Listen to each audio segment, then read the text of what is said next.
ಇವತ್ತು ನಮ್ಮ ಪ್ರಕೃತಿನಲ್ಲಿ ತುಂಬ ಬದಲಾವಣೆಗಳಾಗೋಗಿದೆ. 2004ರಲ್ಲಿ ಸುನಾಮಿ ಬಂತು. ಇವಾಗ ರೀಸೆಂಟಾಗಿ ನಿಮಗೆ ಗೊತ್ತು, ಥೈಲ್ಯಾಂಡು, ಮೈನ್ಮಾರು ಈ ಕಡೆಲ್ಲ ಭೂಕಂಪ ಬಂದು ಬೇಕಾದಷ್ಟು ಜನ ಸತ್ತರು. ಅನೇಕ ಜಾಗದಲ್ಲಿ ರೈಲುಗಳ ಆಕ್ಸಿಡೆಂಟ್ ಆಗ್ತಾ ಇದೆ, ಗಾಡಿಗಳ ಆಕ್ಸಿಡೆಂಟ್ ಆಗ್ತಾ ಇದೆ, ಕಾರುಗಳ ಆಕ್ಸಿಡೆಂಟ್ ಆಗ್ತಾ ಇದೆ. ಅದೆಲ್ಲ ಆಗಿರೋದೆಲ್ಲ ಬಂದ್ಬಿಟ್ಟು ಪ್ರಕೃತಿ ವಿಕೋಪಕ್ಕೆ ವಿರುದ್ಧವಾಗಿರೋದ್ರಿಂದ ಇದೆಲ್ಲ ಆಗಿದೆ. ಇವತ್ತು ಪ್ರಕೃತಿಯನ್ನ ಕಾಪಾಡಬೇಕು ಅನ್ನೋ ಒಂದು ಉದ್ದೇಶದಿಂದ total battery charge two wheelers, petrol ಇಲ್ಲ, ಡೀಸೆಲ್ ಇಲ್ಲ, ಏನಿಲ್ಲ, ಕರೆಂಟ್ ಚಾರ್ಜ್ ಅಂದ್ರೆ ಪ್ರಕೃತಿಯನ್ನ ಉಳಿಸುವಂತದ್ದು ಇದು. ಹೊಗೆ ಇಲ್ಲ, ಹೊಗೆ ರಹಿತ ವಾಹನ, ಹೊಗೆ ರಹಿತ ಟೂ ವೀಲರ್ ಇದು. ಅದರಿಂದ ನಾನೆಲ್ಲರಿಗೂ ಸಜೆಷನ್ ಮಾಡ್ತೀನಿ, ಎಲ್ಲರೂ ಒಂದೊಂದು ಗಾಡಿಯನ್ನು ತಗೊಂಡು ಅವರವ್ರ ಊರುಗಳಲ್ಲಿ ಓಡಿಸ್ಕೊಳ್ಳಿ.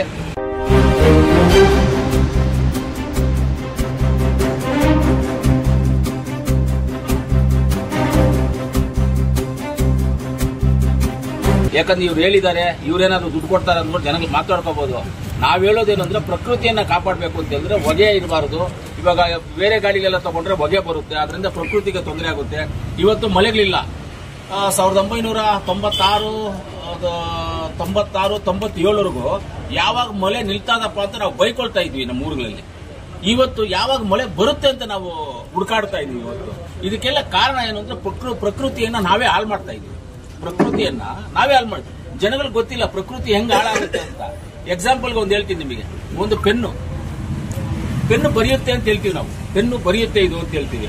ಆದ್ರೆ ಇದೆಷ್ಟೇ ಬರೆದ್ರು ಏನೇ ಮಾಡಿದ್ರು ಇದೊಂದು ಇರ್ಬೇಕು, ಇದೇ ಇಂಪಾರ್ಟೆಂಟ್. ಇದು ಉದ್ದ ಇರ್ಬೋದು, ಬರೀಬಹುದು, ಎಲ್ಲದಕ್ಕೂ ಇದು ಇರ್ಬೋದು. ಆದ್ರೆ ಇದು ಬಂದ್ಬಿಟ್ಟು ಯಾವ ಟೈಮಲ್ಲಿ ಬೇಕೋ ಇದು ಲಾಕ್ ಮಾಡ್ಬಿಡ್ತದೆ, ಬರೀದಂಗೆ ಇದು ಲಾಕ್ ಮಾಡ್ತದೆ. ಇಂಪಾರ್ಟೆಂಟ್ ಇದು. ಆಮೇಲೆ ಜೋಬಲ್ಲಿ ಇಟ್ಕೊಳ್ಳಾಗ ಕಾಣಿಸೋದು ಮೇಲೆ ಇರೋದೇ ಕ್ಯಾಪ್ ಮಾತ್ರನೇ ಕಾಣಿಸೋದು, ಕ್ಯಾಪ್ ಮಾತ್ರ. ಅದು ಪೆನ್ ಕಾಣಿಸೋದೇ ಇಲ್ಲ ನಮಗೆ, ಕ್ಯಾಪ್ ಮಾತ್ರ. ಆತರ ಪ್ರಕೃತಿ ಬಂದು ಈ ಕ್ಯಾಪ್ ತರ ನಾವು ತಗೋಬೇಕು. ಪ್ರಕೃತಿಯನ್ನ, ಮರವನ್ನ, ಗಿಡವನ್ನ, ರಾಜಕಾಲುವೆಯನ್ನ, ಕೆರೆಯನ್ನ, ಕುಂಟೆಯನ್ನ ಇದೆಲ್ಲ ನಾವು ಕಾಪಾಡ್ಕೋಬೇಕು ಅಂದ್ರೆ ಪೊಲ್ಯೂಷನ್ ಫ್ರೀ ಮಾಡ್ಕೋಬೇಕು. ನಾವು ಪೊಲ್ಯೂಷನ್ ಫ್ರೀ ಮಾಡ್ಕೋಬೇಕಂದ್ರೆ ಏನಿದು 100% ಬ್ಯಾಟ್ರಿ, ಪೆಟ್ರೋಲ್ ಇಲ್ಲ, ಡೀಸೆಲ್ ಇಲ್ಲ, ಏನೂ ಇಲ್ಲ, 100% ಬ್ಯಾಟ್ರಿ. ಹಳ್ಳಿಗಳಲ್ಲಿ ಓಡಾಡ್ಕೊಳ್ಳೋರು ಆರಾಮಾಗಿ 100 ಕಿಲೋಮೀಟರ್ ಓಡುತ್ತೆ, 150 ಕಿಲೋಮೀಟರ್ವರೆಗೂ, 170 ಕಿಲೋಮೀಟರ್ ಓಡುತ್ತೆ ಒಂದೊಂದು ಗಾಡಿ. ಇಂಥ ಗಾಡಿಗಳು 100ರಿಂದ 170 ಕಿಲೋಮೀಟರ್ ಓಡಾಡ್ತಿದೆ.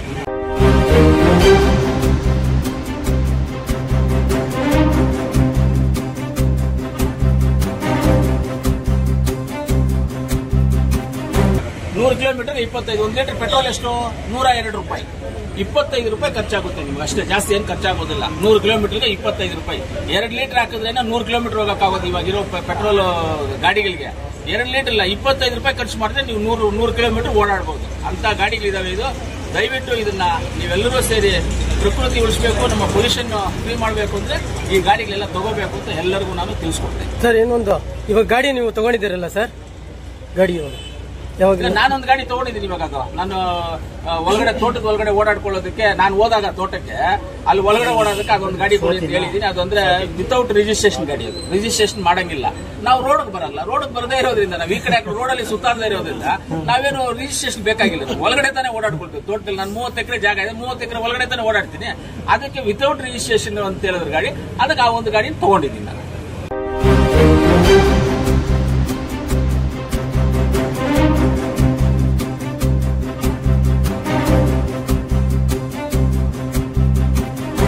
ನಮಸ್ತೆ ಎಲ್ಲ ನನ್ನ ಪ್ರೀತಿಯ ಕನ್ನಡಾಭಿಮಾನಿಗಳಿಗೆ, ಕಲಾಭಿಮಾನಿಗಳಿಗೆ ನಿಮ್ಮ ಪ್ರೀತಿಯ ಶಿವಾರ ಉಮೇಶ್ ಮಾಡೋ ನಮಸ್ಕಾರಗಳು. ಕೋಲಾರದ ಸಮಸ್ತ ಬಂಧುಗಳು, ಕರ್ನಾಟಕದ ಎಲ್ಲ ಕಲಾಭಿಮಾನಿಗಳು, ಕನ್ನಡಾಭಿಮಾನಿಗಳು ಈ ಐಡಿಯಾ ನ್ಯೂಸ್ ಚಾನಲ್ನ ಸಬ್ಸ್ಕ್ರೈಬ್ ಮಾಡ್ಕೊಳ್ಳಿ, ಬೆಂಬಲಿಸಿ, ಆಶೀರ್ವದಿಸಿ, ಆನಂದಿಸಿ, ವಿವೇಚಿಸಿ, ವಿಚಾರಿಸಿ. ಐಡಿಯಾ ನ್ಯೂಸ್ ಚಾನಲ್ಗೆ ತಾವೆಲ್ಲರೂ ಕೂಡ ಚಂದರ್ರಾಜ್. ಧನ್ಯವಾದ.